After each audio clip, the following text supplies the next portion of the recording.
Alors, FAQ en français, je reçois souvent les mêmes questions et je me suis dit que j'allais faire en fait une vidéo pour essayer d'y répondre en une fois. Donc, restez jusqu'à la fin, peut-être que je répondrai à la vôtre aussi. En numéro 1, est-ce que Arbonne est pyramidal? Donc, la réponse à ça, c'est non, absolument pas. Le marketing de réseau et les entreprises pyramidales sont parfois effectivement confondues, mais elles sont bien différentes. Premièrement, les entreprises pyramidales sont illégales. Arbonne déjà existe depuis 44 ans, on appartient au groupe Rocher, tout le monde paye ses impôts, ça ferait depuis longtemps qu'on n'existerait pas si c'était une entreprise pyramidale. Au fait, les entreprises pyramidales ont un système de rémunération qui est basé sur du recrutement. Et en règle générale, il n'y a pas de produits associés à ça. Nous, c'est tout simplement un système de distribution de produits et nous sommes payés uniquement sur la vente de produits. Nous ne sommes pas payés sur le recrutement. Par contre, c'est vrai qu'on est payé sur le volume de vente de produits de nos équipes. Donc, vous savez, dans toute entreprise au monde, quand on a des directeurs commerciaux, c'est à peu près certains qui sont payés sur le volume de chiffre d'affaires qu'ils génèrent avec leurs équipes. Et ici, c'est exactement la même chose. De plus, on s'imagine souvent, quand on pense marketing de réseau, on imagine la pyramide parce qu'on se dit, ah oui, c'est sur la personne qui est en haut qui gagne l'argent sur le dos, entre guillemets, des gens qu'ils ont recrutés. Mais ça fonctionne pas du tout comme ça chez nous. C'est vraiment des entreprises basées sur le mérite. Et c'est-à-dire que, par exemple, quelqu'un en dessous de moi qui travaillerait plus que moi, qui générerait plus de chiffre d'affaires, qui construirait une plus grande équipe que moi, me dépasserait et gagnerait plus que moi. Donc, il faut plus voir ça comme, on va dire, une grande toile d'araignée. Ça ressemble pas du tout à une pyramide quand on comprend le système parce que, au fait, tout le monde peut aller en haut. Il n'y a pas de place restrictive comme sur une pyramide où forcément, comme ce schéma l'indique, il y a une place là-haut. Tout le monde peut atteindre ce niveau-là et aller plus loin. Ça dépend vraiment juste de l'implication de chacun.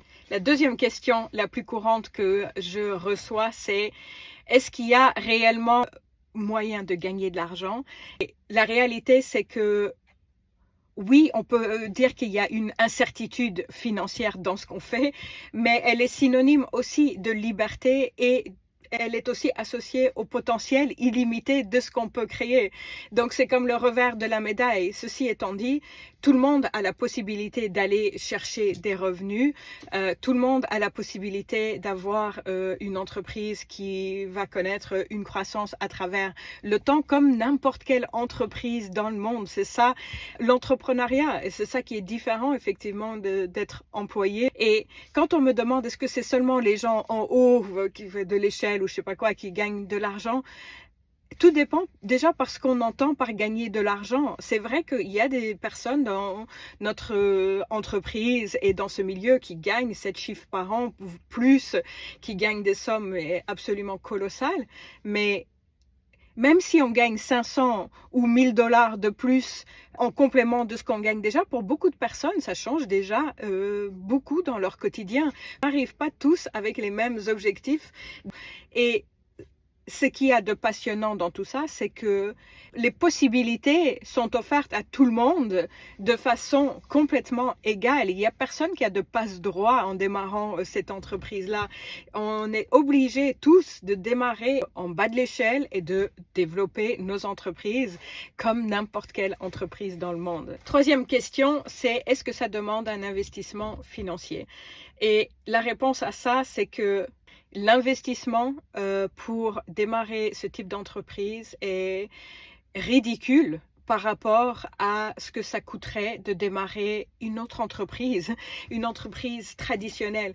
J'ai démarré d'autres entreprises et je peux vous dire qu'ils m'ont coûté beaucoup d'argent avant même que je puisse imaginer avoir un retour sur investissement.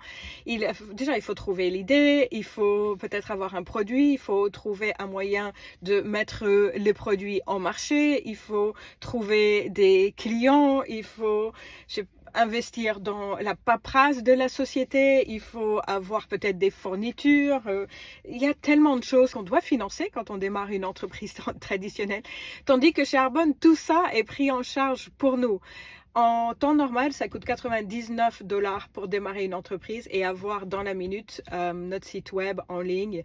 Rien que d'avoir un site web marchand qui fonctionne dans la minute, qui est tout le temps actualisé, où les gens peuvent aller acheter leurs produits, se faire livrer, avoir un service clientèle derrière qui est tellement efficace, ça vaut de l'or ça. Et ici, ça coûte normalement 99 $, mais en plus du site web et de toute l'entreprise qui est ouverte dans la minute, on reçoit aussi un produit gratuit. On a la possibilité d'aller chercher un deuxième produit gratuit. Et donc, pour 99 $ habituellement, je dis habituellement parce qu'en ce moment, c'est seulement 69 $, mais 99 $ pour démarrer une entreprise. Et ensuite, bien sûr, il faut quand même connaître les produits. Et j'adore que Arbonne nous oblige pas à acheter des packs de produits.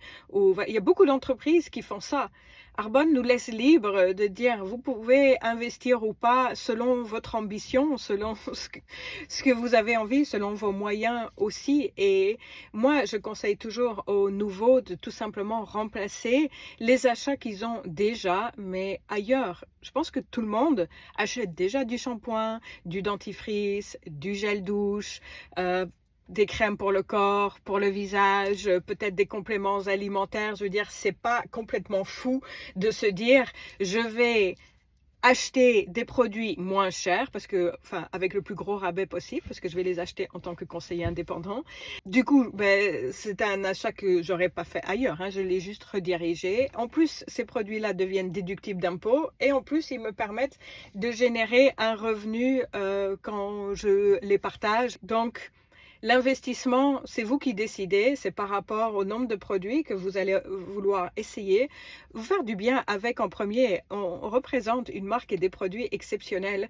Donc la première personne qui bénéficie de tout ça, c'est le nouveau conseiller indépendant qui, au lieu d'acheter des produits qui sont probablement remplis d'ingrédients potentiellement nocifs pour eux, pour la planète, pour les animaux, ils vont acheter des produits qui proviennent d'une marque qui est certifiée B, donc ça prouve son engagement social, environnemental, tout ça. Ils sont de très haute qualité, à un prix défiant toute concurrence. Donc, sincèrement, il me semble qu'il n'y a rien à perdre et tout à gagner.